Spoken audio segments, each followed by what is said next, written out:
hindi raw dapat gawin. Pag ang isang panauhin ay kilala ng lahat, para bang nakaka-insulto, na-introduce mo siya. Ang ini-introduce lamang o pinakikilala, yung hindi pa kilala. Ang ating panauhin ngayong gabi ay kilalang kilala ninyong lahat. Nakikita niyo sa television, nakikita niyo sa dyaryo, nababasa niyo sa dyaryo, nadidinig niyo sa television. So, lahat naman tayo dito, nagbabasa ng dyaryo at nanonood ng TV. So, 100% kilala natin siya.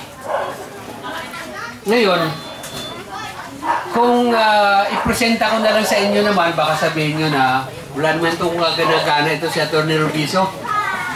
Baka hindi na nyo ulitin na ako magpapakilala o magpresenta ng panauhing pandangal. Pinag-aralan ko yung buhay ng ating pandangal na panauhin. There are a few things that you probably don't know. And I also came to know only when I researched his life, especially when he was young. He's still young up to now. Nung siya'y nag-aaral sa US Naval Academy sa Annapolis, Maryland ata, don't you know that our guest of honor tonight was an undefeated boxing champion of that Naval Academy for 4 years? Alam ba niyo yun? Kung hindi siya nag-retire, wala yung mga pakyaw-pakyaw na yan.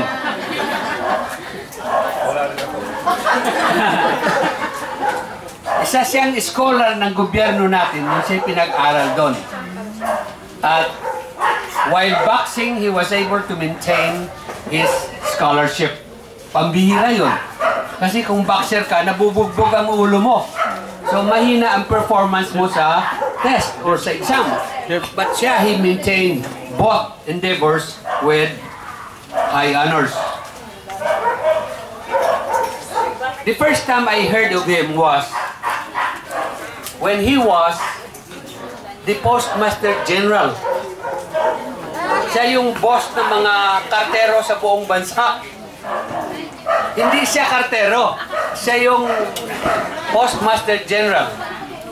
Alam ba ninyo na nung panahon niya, meron siyang project na i-deposit mo ngayong araw yung sulat mo papunta doon sa addressee.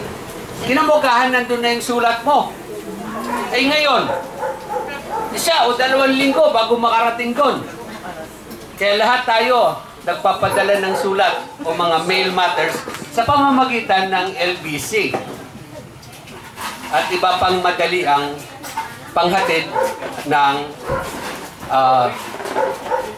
dokumento o sulat. So makikita mo ang abilidad ng tao.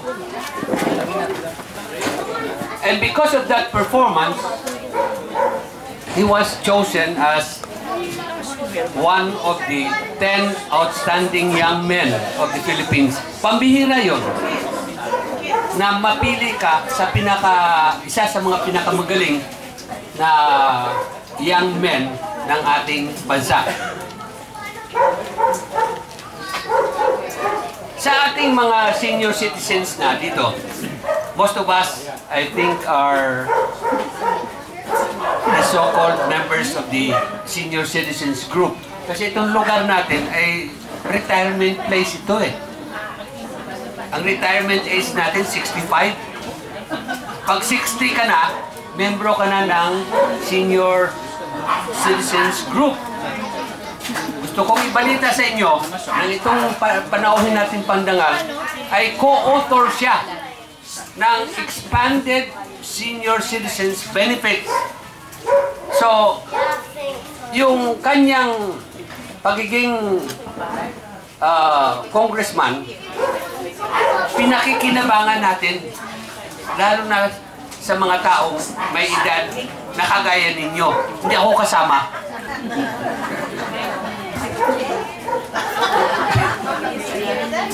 And then,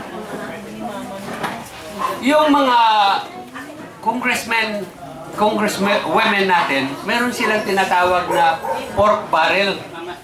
Hindi yung lechon na padala ko kagabi. O ngayon. Karamihan ng congressmen natin, yung pork barrel, kinakain nila. Yung pork. Yung congressman natin, hindi.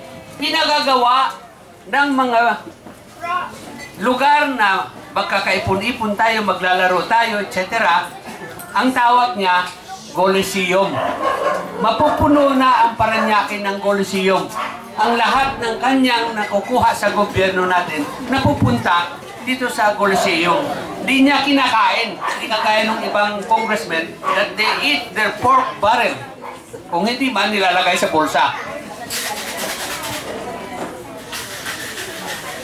Yung panauhin natin, kababayan ko ito, kaya mayabang ako dito. When he is in Romblon, we refer to him as the gentleman from Romblon and Parañaque. Pag dito, we refer to him as the gentleman from Parañaque and Romblon. Kaya ako naging malapit sa kanya nung nagkaroon ako ng invitational golf tournament ng 2008.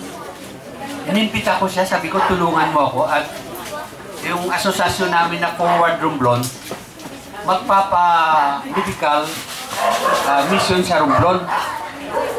Mga 7 o 8 munisipyo. Kasi mahirap lang yung probinsya namin. You won't believe it, doon kami sa Veterans Golf Course, mga 6 o'clock pa lang, nandun na yung congressman natin. Ako, dumating ako, alas 7 na eh. At malaking tulong na nagawa niya, kumita yung grupo namin. We were able to treat or attend to 2,615 patients in 7 to 8 municipalities. At alam ba ninyo kung anong sinakyan namin? Yung isang barko ng Philippine Navy, pinahiram sa amin ng libre. Yung pala, ang kapatid niya, siya yung pinuno ng Philippine Navy. So what a coincidence. Sa isang magandang layunin sa bayan namin sa Romblon.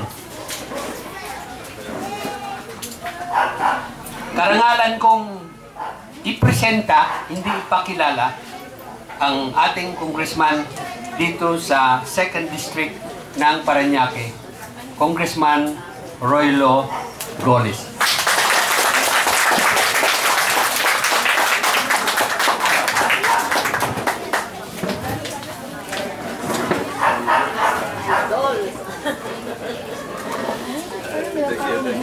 Siya ka na, napahaba.